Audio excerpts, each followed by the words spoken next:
Qué bueno es adorar juntos al Señor y qué bueno es estar reunidos para seguir aprendiendo de la palabra del Señor. Yo quiero invitarte para que abras tu Biblia en Primera de Crónicas, capítulo 28. Bueno, entramos esta semana a este pequeño gran libro eh, y espero que esta semana también el Señor nos siga hablando y dirigiendo como lo ha hecho hasta ahora. Primera de Crónicas, capítulo 28. ¿Lo tienes? Dame un fuerte amén. Eso es. Muy bien. Dice la palabra del Señor. David reunió en Jerusalén a todos los oficiales de Israel, los jefes de las tribus, los capitanes de las divisiones que servían al rey, los capitanes de millares, los capitanes de centenas y los administradores de toda la hacienda y del ganado del rey y de sus hijos, con los oficiales y los poderosos, es decir, a todos los hombres valientes.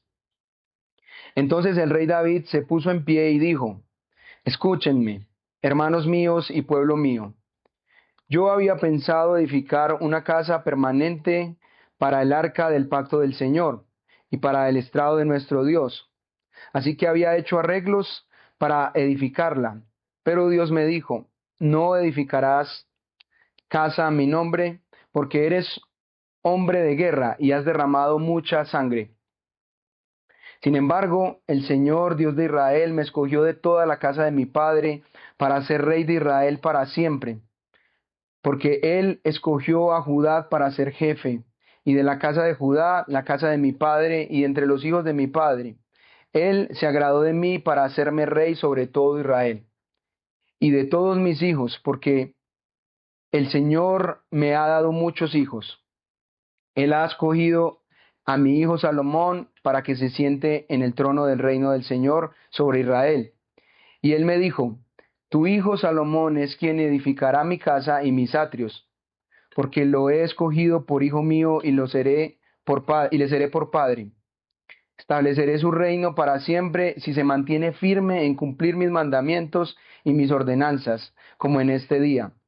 De manera que ahora, en presencia de todo Israel, asamblea del Señor y a oídos de nuestro Dios, guarden y busquen todos los mandamientos del Señor su Dios para que posean la buena tierra y la dejen como heredad a sus hijos después de ustedes para siempre. Versículo 9. En cuanto a ti, Salomón, hijo mío, reconoce al Dios de tu padre y sírvele de todo corazón y con ánimo dispuesto, porque el Señor escudriña todos los corazones y entiende todo intento de los pensamientos. Si lo buscas, Él te dejará que lo encuentres, pero si lo abandonas, Él te rechazará para siempre. Ahora pues, considera que el Señor te ha escogido para edificar una casa para el santuario. Esfuérzate y hazla. Entonces David dio a su hijo Salomón el plano del pórtico del templo, de sus edificios, almacenes, aposentos altos, cámaras interiores y del lugar del propiciatorio. También le dio el plano de todo lo que tenía en mente para los atrios de la casa del Señor y para todas las cámaras alrededor, para los almacenes de la casa de Dios y para los almacenes de las cosas consagradas, también para las clases de los sacerdotes y de los levitas, y para toda la obra del servicio de la casa del Señor, y para todos los utensilios del servicio en la casa del Señor. Versículo 14. Para los utensilios de oro le dio el peso del oro para todos los utensilios, para toda clase de servicio. Para los utensilios de plata, el peso de la plata para todos los utensilios, para toda clase de servicio. David le dio también el peso del oro para los candelabros de oro y sus lámparas de oro, con el peso de cada candelabro y sus lámparas, y el peso de la plata para los candelabros de plata, con el peso de cada candelabro y las lámparas conforme al uso de cada candelabro. Para cada mesa le dio el oro por peso para las mesas de los panes de la propiciación, y la plata para las mesas de la plata, y los garfios, los tazones y los jarros oro puro, y para las tazas de oro con el peso de cada taza, y para las tazas de plata con el peso de cada taza, y oro acrisolado por peso para el altar del incienso, y oro para el diseño del carro, es decir, de los querubines que extendían sus alas y cubrían el arca del pacto del Señor. Todo esto, dijo David, me fue trazado por mano del Señor, haciéndome entender todos los detalles del diseño. Entonces David dijo a su hijo Salomón, esfuérzate, sé valiente y haz la obra, no temas ni te acobardes, porque el Señor Dios, mi Dios, está contigo. Él no te fallará ni te abandonará hasta que toda la obra del servicio de la casa del Señor sea acabada. Y tú tienes las clases de los sacerdotes y los levitas para todo el servicio de la casa de Dios. Y todo voluntario con alguna habilidad estará contigo en toda la obra para toda clase de servicio. También los oficiales y todo el pueblo estarán completamente a tus órdenes. Oremos al Señor. Padre, gracias por tu palabra. Nosotros esta tarde venimos, especialmente, Señor, para ser guiados por ella. También, Señor, para someternos a ella. Te pido de una manera especial, Señor, que a todos nosotros nos muestres a Cristo a través de los versículos que hemos leído. Te pido especialmente que nosotros podamos reconocer esta tarde, Señor, como tú nos has elegido de manera soberana, como tú, Señor, has guiado la historia del Rey de la América, pero también la historia humana. Te pedimos, Señor, que esta tarde, mientras juntos escuchamos de ti, nosotros tengamos la voluntad de obedecerte de manera fiel a ti. Te pido, Señor, en esta tarde que si algún hermano está cansado, se encuentra perturbado en su mente por alguna circunstancia que esté viviendo, él pueda, Señor, concentrarse en tu palabra, Señor, y nos sometemos juntos a ella para pedir, Señor, que nos hables al corazón, para pedir que nos guíes, para pedir que nos muestres a Cristo.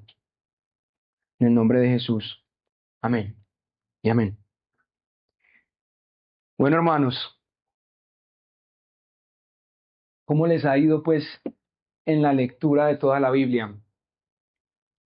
Vamos bien, vamos atrasaditos, vamos colgados, no importa cómo estés esta tarde. Bueno, nos encontramos aquí ya eh, y todos son bienvenidos a la lectura del libro de Crónicas, primera y segunda de Crónicas. Esta semana juntos vamos a leer este libro que se dice que era un solo compendio y nosotros tendremos por delante la hermosa tarea de leer 65 capítulos, ¿no? Eh, Así que lo primero que quiero decirte esta tarde es lo que dice el versículo 20. Esfuércense y sean valientes, no teman ni se acobarden, porque el Señor nuestro Dios está con nosotros esta semana. El Señor está con ustedes mientras deciden leerlo en las Escrituras. No se vayan a desanimar al ver largas genealogías, no se vayan a desanimar, todo lo contrario. Esfuércense y sean muy valientes, como dice el versículo 20. Así que ánimo, pues, hermanos. ¿Listo? Ánimo. Bueno, lo segundo que quiero plantearles y contarles un poco es ubicarlos en un contexto, llamémoslo un contexto necesario y un contexto amplio, porque seguramente cuando arranques esta semana a leer, vas a tener esa como tendencia a pensar que estás fuera y que no sabes por qué es que se están escribiendo tantas genealogías y por qué hay tanto detalle frente a los sacerdotes, a los levitas. Así que yo espero que este ejercicio que hagamos esta tarde de dar un poquito más de contexto nos ayude a que esta semana, cuando leamos, nosotros perseveremos en este ánimo que el Señor nos está llamando.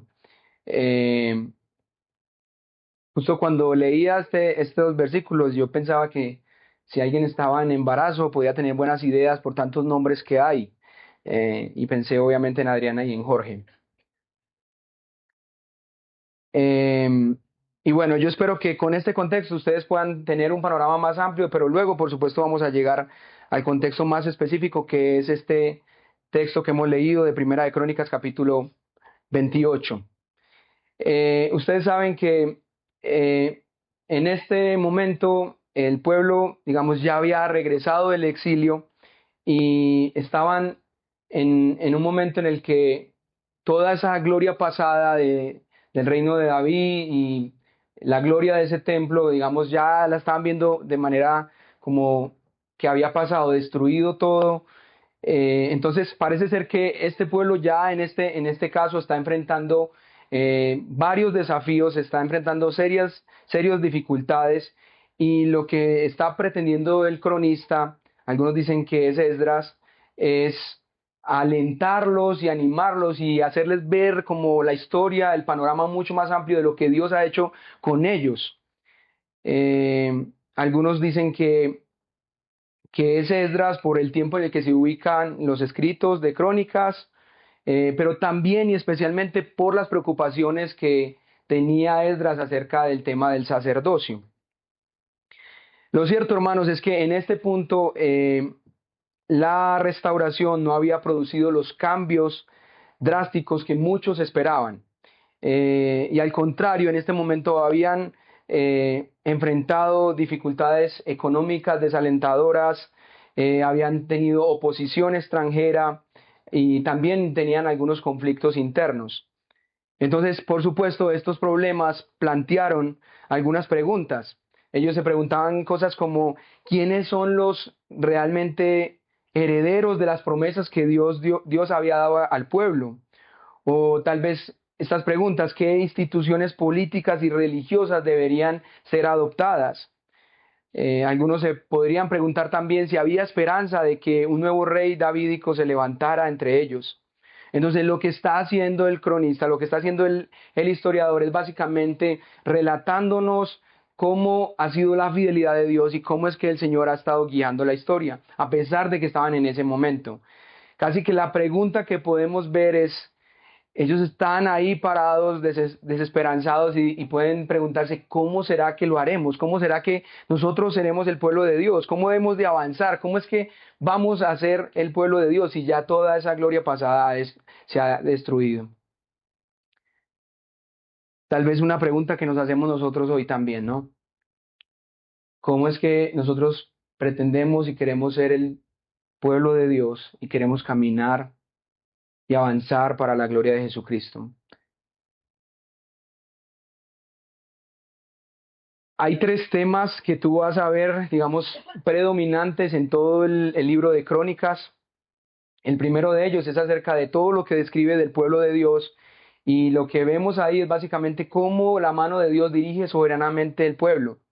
El segundo es el asunto del reinado y del templo, y básicamente es sobre eso de lo que vamos a estar profundizando esta tarde. Pero hay un tercer tema que abarca el libro de Crónicas, y es básicamente la bendición y los juicios, el llamado constante al arrepentimiento y a la sumisión en medio del pueblo pagano, y la necesidad de recordar quién era su Dios. Y especialmente el cronista hace un énfasis en Segunda de Crónicas sobre cómo es que debe ser esos levitas, ese sacerdocio. Pero tal vez yo quiero mencionar una cosa más, y perdona este contexto tan largo, pero si tú sientes a medida que vayas leyendo el libro de Crónicas, así como yo, que en algunos pasajes estás leyendo como algo que ya leíste, porque ya hemos leído Reyes, porque ya has leído los Salmos, déjame hacerte esta aclaración. Eh, la diferencia fundamental que hay entre el libro de Reyes y el libro de Crónicas radica básicamente en la naturaleza de lo que se ha escrito. El primero, el libro de Reyes, se trata de un relato profético, y este segundo, el libro de Crónicas, se trata básicamente de un escrito sacerdotal y de consolación. Tú vas a notar, por ejemplo, que en la narración del libro de Reyes se habla más desde una perspectiva de juicio. Se centra en cómo el pueblo había caído en apostasía y cómo eso había provocado el castigo de Dios y que había culminado en el exilio. En cambio, aquí en Crónicas nosotros vamos a ver un poco más un libro sacerdotal, un libro de consolación mesiánica y está escrito después del exilio. Y como lo he mencionado a lo largo de esta tarde, el objetivo principal era alentar a aquel remanente que había regresado, asegurándoles que ellos eran el verdadero pueblo de Dios, asegurándoles en este sentido que ellos eran la verdadera iglesia y que poseían esas promesas que el Señor había hecho. Noten también, hermanos, que en el libro de Reyes, por ejemplo, se habla de el reino del norte y el reino del sur. En cambio, en Crónicas nosotros vemos casi que la centralidad exclusiva del reino de Judá, del linaje de David, y está enfocándose en el templo. Omite gran parte de la historia del reino del norte. Y eso es básicamente porque el cronista está considerando que la verdadera teocracia gira en torno al trono de David y al culto en Jerusalén. Hay algo también muy especial, mira, en lo que acabamos de leer, por ejemplo, nosotros vemos una cosa muy diferente. En Reyes nosotros podemos ver que el relato es mucho más crudo, mucho más realista y a figuras como a David y Salomón se les menciona los pecados, las caídas y básicamente es porque quien escribió Reyes está mostrando cómo vino el juicio de Dios. Pero en cambio, aquí en este texto que acabamos de leer, básicamente nosotros vemos cómo se idealiza a David y a Salomón. Y casi que uno ve esa transición que está ocurriendo acá como diferente porque uno dice, eso no fue tan fácil realmente. O sea, el momento en que Salomón pasa a ser rey no fue simplemente que David reunió y entonces él ya fue rey. Eh, bueno, hermanos, esto es simplemente algo que puede ayudarlos a conectar más con el libro de Crónicas. Noten también que en Crónicas van a empezar a leer cómo desde Adán él está narrando la historia humana para demostrar básicamente que el proyecto de Dios era habitar entre su pueblo y que seguía vigente las misericordias de David para ellos. Bueno, hermanos, ahí está pues el contexto más amplio. No se van a quedar dormidos pues. ¿Vamos bien? Sí, bien dormidos. Muy bien.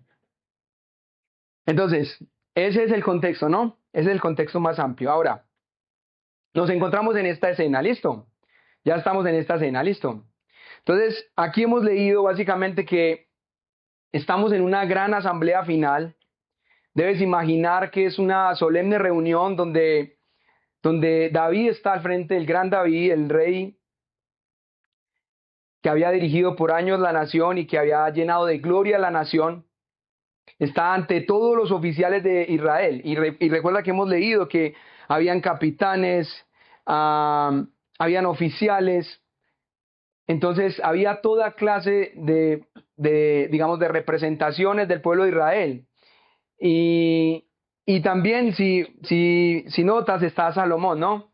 Incluso el versículo 1 del 29 dice que estaba Salomón y Salomón era un joven sin experiencia. Pero hermanos, están pues en esa gran asamblea, como una gran asamblea de los rediles, una cosa así yo me imaginaba. eh, y había representación de todo el pueblo. Pero lo que está haciendo David en ese momento es decir, es no simplemente entregando un reino político, sino entregando un proyecto teocrático.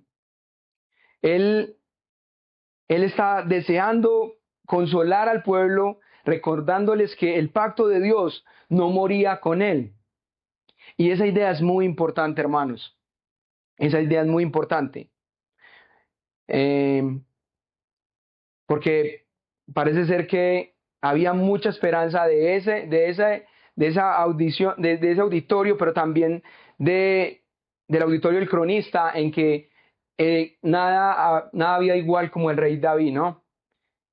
Pero lo que está haciendo David precisamente es diciendo aquí ante toda esta gente que esto no consiste en él, sino que el Señor va a seguir guiándoles y en este caso guiaría a Salomón para la construcción del templo. Esta es casi una misma idea central en todo Crónicas. Hermanos, Dios ha estado gobernando desde Adán hasta hoy a su pueblo. Puede ser que David era el dulce cantor de Israel, el hombre conforme al corazón del Señor, el gran rey, pero hermanos, había un verdadero rey, un rey que había estado gobernando la historia del pueblo generación tras generación. Ahora, ellos están ahí y noten que hay un problema. ¿Cómo, o se plantea un problema? ¿Cómo es que un pueblo pecador podría construir una morada para un Dios santo? Y recuerden que acabamos de leer que dice que David había sido un hombre de guerra y el templo requería un hombre de paz. Así que David está haciendo una revelación pública de las razones por las cuales él había sido excluido divinamente para construir el templo. Tú puedes enfatizar eso mucho más en el capítulo 22. Pero noten algo ahí especialmente, hermanos. Aquí vemos una tensión entre la insuficiencia humana y, por supuesto, la elección divina, la gracia del Señor. Sola gracia. Que había un hombre que ya iba a ser incapaz para construir el templo y que básicamente Dios le había ordenado que fuera su hijo. Y Salomón entonces es designado como el sucesor de David, pero recuerden esto que es muy importante, no fue porque hubo alguna maniobra humana, era por un designio divino, era por una elección divina. En otras palabras, hermanos, para en ese momento era un requisito esencial para ser el legítimo rey de Israel que fuera escogido por Dios. Y por lo menos algunos estudiosos dicen que hasta ese momento, hasta el reinado de Salomón, ningún rey había sido escogido de manera diferente, sino por la mano y por el designio del Señor. Bueno, ¿qué podemos aprender de esto, hermanos? Y aquí vamos a entrar a profundizar un poquito más. Si tú tomas nota, eh, yo no le dije el título de mi predicación, pero es Seamos una iglesia fiel al Rey que nos escogió o al Dios que nos escogió. Y si convertimos ese título en pregunta, básicamente es ¿cómo es que nosotros podríamos llegar a ser una iglesia fiel para el Rey que nos ha escogido?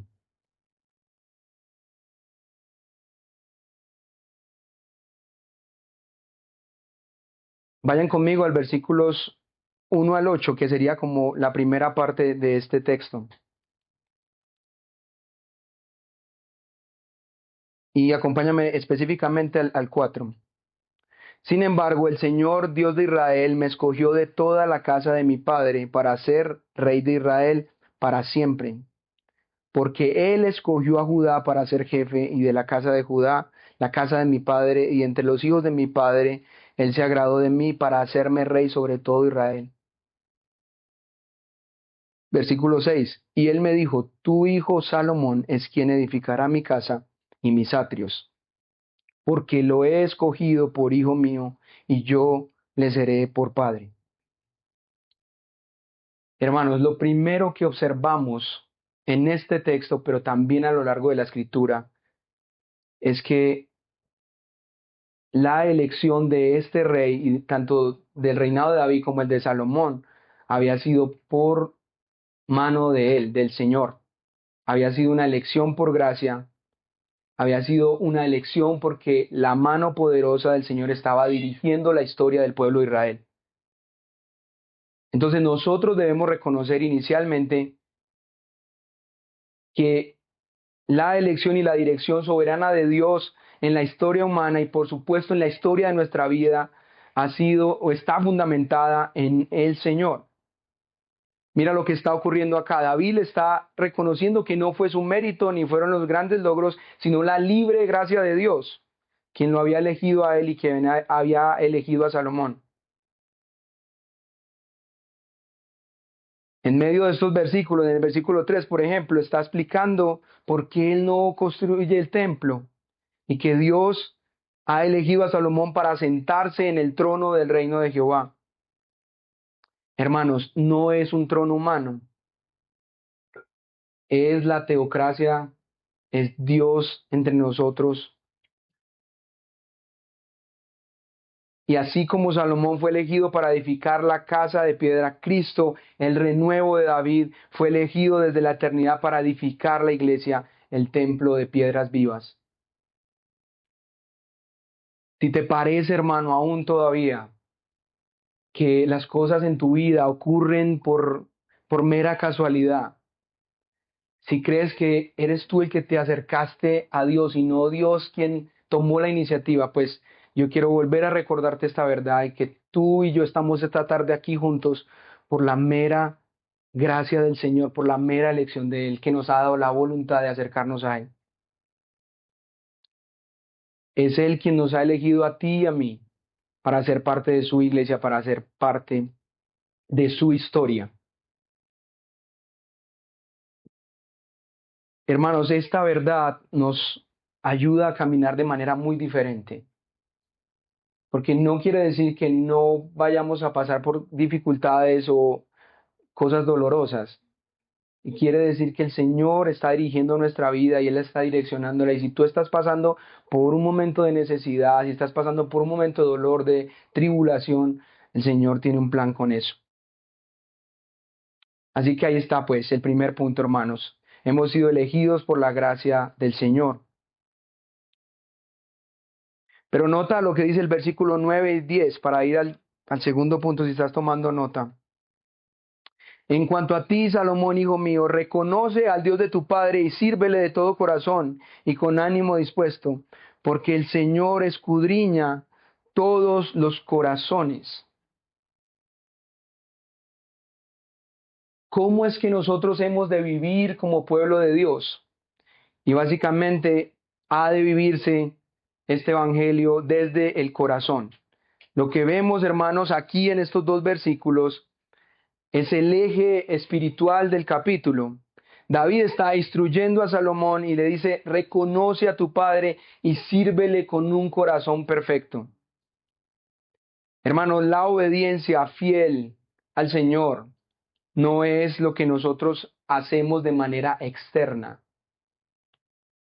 La obediencia fiel al Señor es lo que tú y yo hacemos desde el corazón. Ese es el verdadero culto. Esa es la obediencia que Dios nos manda. No es un asunto de religiosidad, no es un asunto de venir y simplemente cantar 4 canciones, escuchar un sermón e irnos para la casa como haciendo el check de la semana. Hermanos, el Señor una vez más nos está llamando a que lo que hagamos, todo lo que hagas, debe nacer de un corazón arrepentido, debe nacer de un corazón que quiere vivir para la gloria del Señor. Algunos puritanos enseñaban que la religión comenzaba en el corazón. Nota eso, si buscas al Señor lo hallarás, si lo dejas, Él te desechará. Y entonces David está instruyendo a su hijo cómo ha de guardar todos los mandamientos. Porque recuerden, hermanos, la sabiduría no es un sentimiento, no es un concepto intelectual. La sabiduría es la obediencia a la palabra revelada por el Señor. Es que nosotros hagamos de esta su escritura nuestra norma de vida. ¿Cómo era? Básicamente también unas palabras que podríamos pensar para que estaba diciendo el cronista al pueblo. ¿Cómo es que ustedes han de vivir acá? ¿Cómo es que ustedes han de obedecer al Señor? No solamente con un conocimiento, digamos, racional e intelectual, sino desde un corazón que quiere vivir para el Señor. Este es un buen momento para preguntarnos cómo se encuentra nuestro corazón, cuál es el estado de nuestro corazón. ¿Cómo está tu corazón y mi corazón delante del Señor? ¿Estamos reconociendo a Dios en todos nuestros caminos?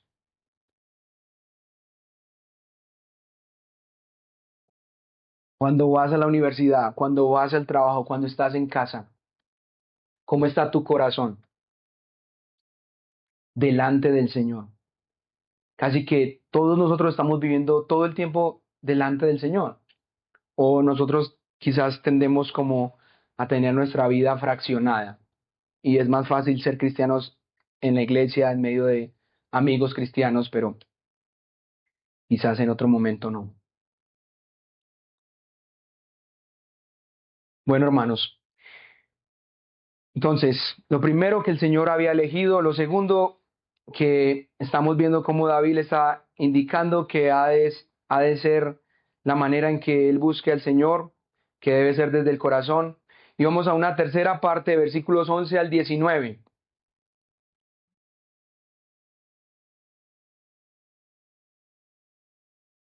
Quizás la parte que a veces uno encuentra un poquito densa porque dice varias veces repetir cómo eran esos detalles del templo. Eh, pero nota lo que dice el versículo 19. Todo esto, dijo David, me fue trazado por mano del Señor, haciéndome entender todos los detalles del diseño. Este diseño que era divino y que era el diseño del templo estaba no haciendo otra cosa, hermanos, más que revelar la suficiencia de la manera en cómo quiere Dios ser adorado. Hermanos, ¿cómo es que nosotros podemos caminar como pueblo de Dios?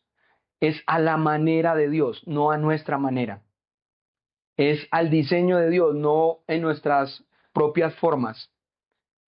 Y miren algo, David está entregando unos planos y es bastante incisivo el texto en mostrarnos que no habían sido unos planos que David había inventado.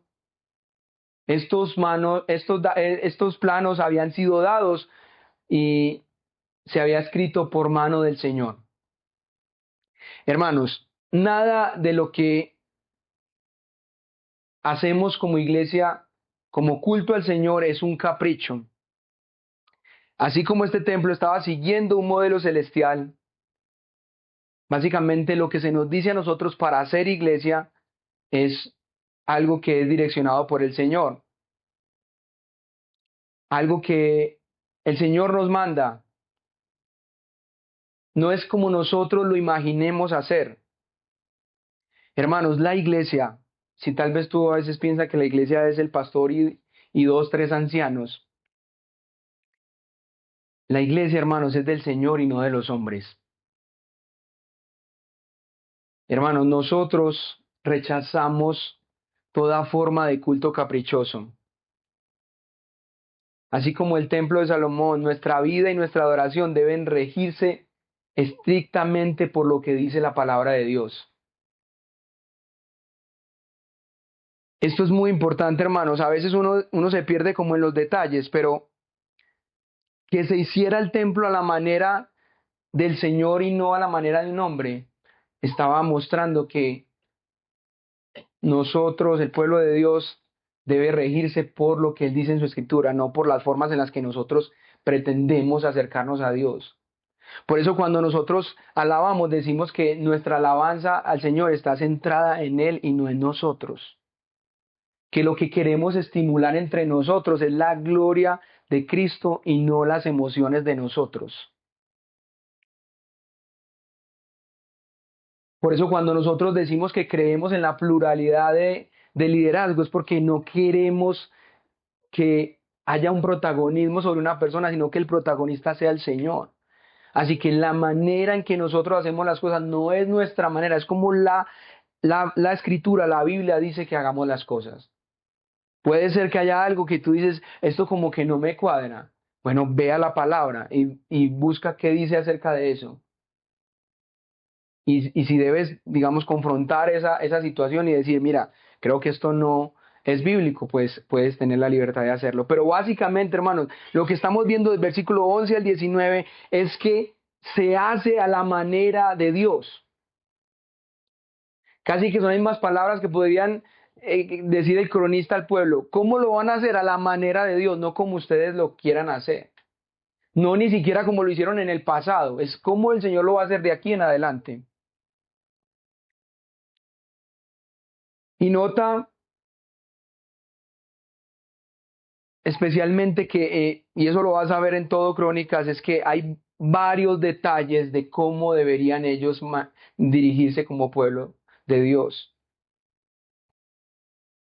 Hermanos, necesitamos someternos a la palabra, necesitamos someternos a lo que Él quiere que nosotros seamos, a la manera de Dios, a la manera de Dios. ¿A ti te gusta algunas formas? ¿A ti te gusta solamente relacionarte con los que te caen bien en la iglesia? ¿O a ti te cae bien solamente una parte de la iglesia porque tienen características parecidas, están en el mismo momento de vida? Recuerda algo, hermano, no es a tu manera, es a la manera de Dios. El Señor nos está llamando a que nosotros vivamos a su forma y no a la nuestra. Bueno, entonces, primero hemos dicho que este pueblo había sido elegido por Dios, había sido elegido por gracia. Luego hemos dicho que había una demanda del corazón que ellos debían vivir en obediencia fiel al Señor. Y ahora estamos diciendo que esa obediencia luce no como una iniciativa del hombre y una manera de hacerlo a su propio antojo, sino a la manera del Señor. Por último, hermanos, miren versículos 20 al 21. Entonces David dijo a su hijo Salomón: esfuérzate y sé valiente, haz la obra, no temas ni te acobardes, porque el Señor Dios, mi Dios, está contigo. Él no te fallará ni te abandonará hasta que toda la obra del servicio de la casa del Señor sea acabada. ¿No les parece, hermanos, que al pensar que Salomón era un joven, como lo dice el versículo 1 del 29, a un joven y sin experiencia, y que la obra era muy grande, ¿no les da la impresión que esa obra sobrepasaba, por supuesto, a las capacidades de Salomón? Pero básicamente aquí en esta última parte, David le está diciendo al pueblo, porque recuerden que es una gran asamblea, él está diciéndole eso a su hijo, pero también le está diciendo a esa gran asamblea es que se esfuercen, que se esfuercen, tengan fuerza para la obra. Y él está concluyendo todas estas palabras, luego de decir el diseño y eso, diciendo que Dios va a estar con ellos, que Él no los va a desamparar. Hermano, esa magnitud de esa obra superaba de lejos a Salomón, pero también a todo el pueblo. Y lo que David está diciendo es que solo la seguridad de que Dios iba a habitar en medio de ese pueblo les daría el valor para construirlo. ¿No les parece que esas palabras suenan muy parecido a Josué, a otros textos ahí que hemos leído antes? Esfuércense, esfuércense.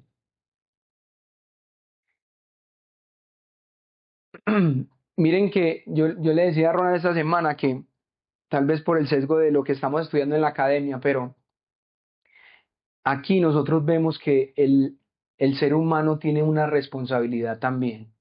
Por supuesto que el Señor los había elegido de manera soberana, pero aquí, cuando se les está pidiendo que se esfuercen y que sean valientes, que hagan la obra, era que básicamente el templo no se iba a construir solo.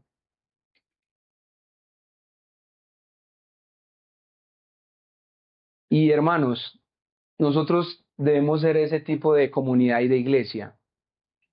Por supuesto que confiamos en la soberanía del Señor, por supuesto que creemos que el Señor dirige todo, pero también que somos una iglesia esforzada, valiente, decidida. Ejercitamos la voluntad y la sometemos al Señor. Hermanos, en esta promesa, básicamente se estaba diciendo, tú eres muy joven, tú eres muy pelado, pero ánimo, el Señor va a estar contigo. La promesa, hermanos, que nosotros también podemos escuchar hoy, la promesa de Manuel, de Dios con nosotros. Hermanos, el verdadero consuelo no era un gran templo, no era un edificio, sino que Dios iba a estar habitando entre los hombres. Y ustedes saben, nosotros vemos esa realidad en Jesucristo. Nosotros vemos eso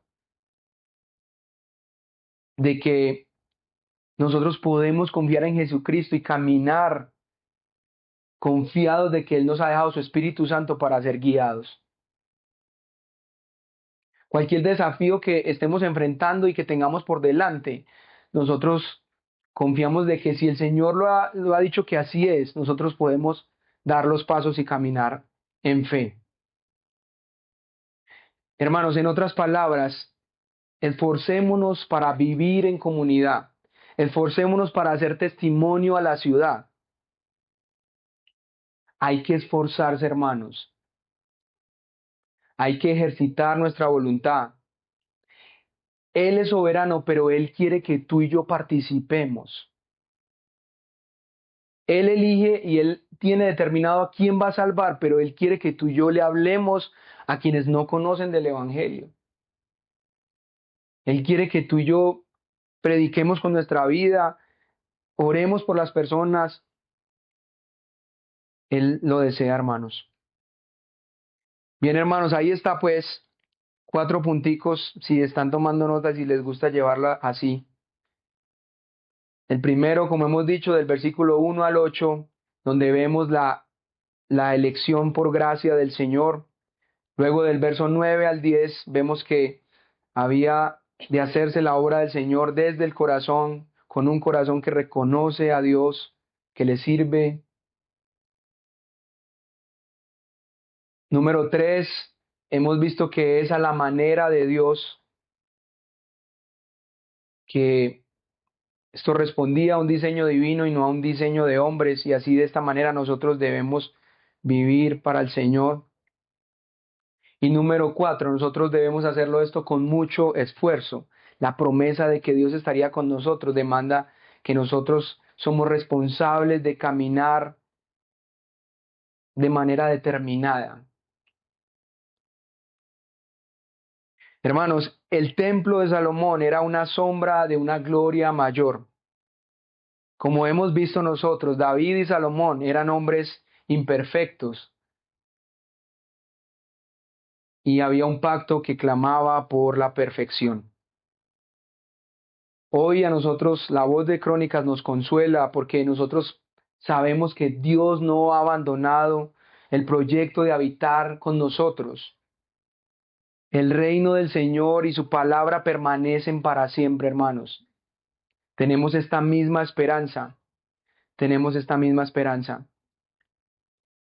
Así que cuando nosotros vemos este texto, esta palabra del Señor, nosotros sabemos que hay varios desafíos para vivir el reino de Dios, pero nosotros, si pudiéramos condensar un poco estos 4 elementos que hemos visto, podríamos decir que la participación de Dios debe brotar de un corazón que reconoce la elección soberana de Dios, pero también de un corazón que obedece de manera fiel, que se apoya y confía en la promesa de la presencia del Señor entre nosotros. Por supuesto que Jesucristo es el verdadero templo.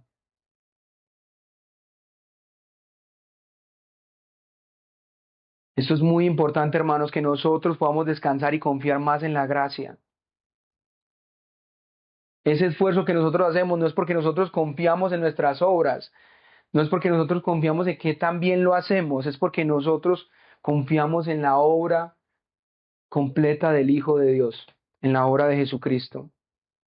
Es más un ejercicio de que tú y yo podamos ejercitar la voluntad y la fe para caminar en nuestra vida cotidiana confiados en el Señor. Y hay al menos dos cosas prácticas que yo quisiera que tú pensaras al escucharme esta tarde. Nosotros hemos hablado de que queremos ser una comunidad que vive como lo dice la Escritura, cuidándonos unos a otros, pastoreándonos unos a otros. Hermanos, que ese pastoreo, esa tomadita de café, como lo hemos llamado acá, sea como lo estamos viendo aquí en la Escritura, con un corazón humilde, reconociendo que el Señor es el que nos ha elegido para hacerlo, pero haciéndolo también de manera sacrificial. ¿Por qué? Porque recuerden, esa obra nos supera a todos de lejos.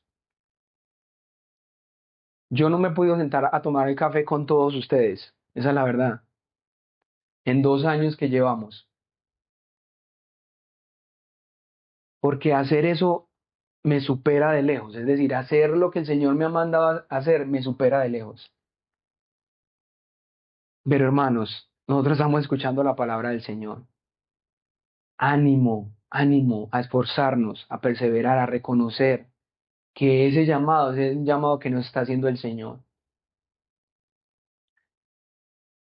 Si tal vez tú eres de los que se estresan un poquito porque no logras sentarte con todos o compartir con todos de la misma manera, ánimo, confía en el Señor. Pídele al Señor que te ayude a cumplir ese mandato. La segunda aplicación que yo básicamente quisiera dejarles esta tarde es en el asunto de nuestras vocaciones y profesiones, hermanos. La mayoría de ustedes, todas las semanas, están en diferentes entornos, en el trabajo, quienes estudian donde estudian, en el vecindario, y cada uno pues ha tenido una historia de vida diferente, estudió algo diferente, tuvo una profesión diferente. Y bueno, pueden haber sin fin de cosas en el momento en que te encuentres, pero cuando tú miras tu propia vida y tu historia, puedes mirar hacia atrás y reconocer que todo lo que te ha ocurrido ha sido por elección del Señor, ha sido por la gracia del Señor. O sea, si tú estás parado en una crisis diciendo que, no sé, que la carrera que estudiaste no tuvo mucha demanda aquí en Medellín y entonces hay una frustración muy grande por eso, bueno, confía que el Señor te permitió caminar eso y Él lo está haciendo con un propósito para ti. Si hay algo en tu profesión, en tu trabajo que tú sientes que es demasiado grande, que es demasiado grande, vas a recordar lo que hemos leído esta tarde, que si está adelante, el Señor te lo está permitiendo llevar a cabo, entonces Él te dará la fuerza y estará contigo para que lo puedas hacer. Vive tu vocación para la gloria de Jesucristo. Haz lo que se te manda a hacer en tu trabajo, en tu lugar, en tu casa. Hazlo con un corazón que lo hace para la gloria de Jesucristo. No lo hagas porque te está viendo tu jefe, porque te está viendo tu papá o tu mamá, porque te toca. Pídele al Señor que te dé la voluntad de ver la gracia de Él, de ver que en el momento de vida en que estás, en lo que estás atravesando, ahí el Señor está guiando tu vida. Y que Él no ha perdido el control de la historia humana, y menos que ha perdido el control de la historia de su pueblo.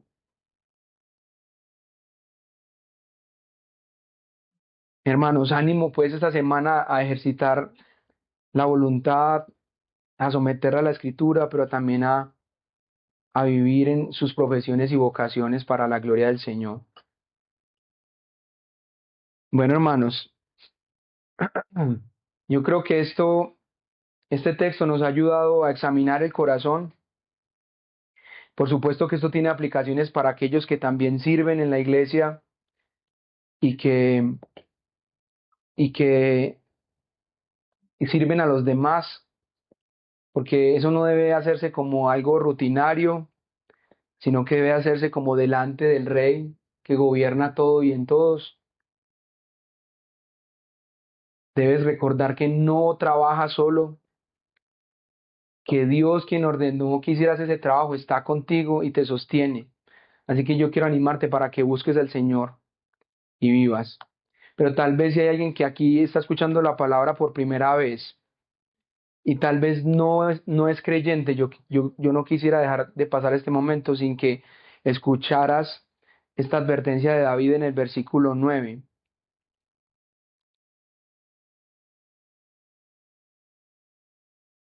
Si insistes en rechazar su pacto y en confiar en tus propios templos o en tu propia justicia personal, serás desechado para siempre.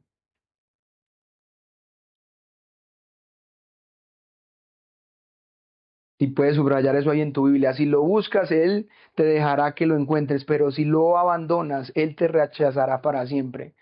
Hermanos o amigo que nos escuchas hoy o que nos visitas, solamente nuestra vida puede llegar a tener paz en aquel que es el renuevo justo, en Jesucristo, que es el verdadero Hijo de Dios. Así que el Señor te está llamando, por supuesto, esta tarde para que vengas a Él en arrepentimiento y fe. No lo deseches, no deseches lo que Él quiere hacer contigo. Ánimo a confiar en Él, ánimo a arrepentirte de lo que estás haciendo incorrecto, de tu mal camino, de tus pecados y a someterte a Él. Porque solamente ahí vas a poder encontrar paz, vas a encontrar consuelo, solamente ahí vas a poder ver con mayor claridad la historia tuya, la luz de la historia de la redención. Padre, te damos muchas gracias, Señor, por tu palabra que nos alumbra, por tu palabra que es vida, por tu palabra que nos habla a lo profundo del corazón, que examina por dónde nosotros estamos andando y caminando.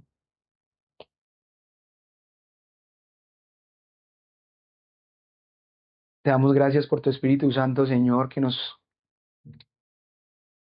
consuela, pero también nos exhorta, nos guía a toda verdad. Señor, ayúdanos a participar del reino de Dios, no como una manera religiosa, sino como tú lo estás diciendo en esta tu escritura, como algo que brota de un corazón que reconoce que tú lo has elegido de manera soberana. Ayúdanos a obedecerte de manera fiel a ti. Ayúdanos a apoyarnos y a confiar en la promesa de que tú estás con nosotros. Pero eso no es como una cosa que simplemente ocurre cuando estamos en la iglesia, no, eso ocurre en las tareas diarias que debemos hacer en nuestros trabajos, Señor. Cuando nosotros pensamos que esta tarea es ardua, es difícil, nosotros podemos confiar que tú estás con nosotros. Señor, yo te pido, Señor, que nos des fuerza y valentía, que nosotros no seamos una iglesia, Señor, perezosa, por el contrario, Señor, que seamos una iglesia esforzada y valiente, Señor. No porque confiamos en nuestras propias obras y nuestras propias maneras, porque confiamos en la obra que es superior a nosotros, en la obra que es excelente en todo, en la obra de tu Hijo Jesucristo. Señor, ayuda a mi hermano y a mi hermana esta semana en la lectura de Crónicas, Señor. Que ellos puedan perseverar, Señor. Que cuando ellos se sientan cansados, ellos puedan recordar estas palabras que David decía a Salomón. Esfuérzate, sé valiente, haz la obra, no temas ni te acobardes. Gracias, Señor. Te damos por no fallar a tu nombre y no abandonarla, por hacernos parte de tu familia en el nombre de Jesús. Amén. Amén.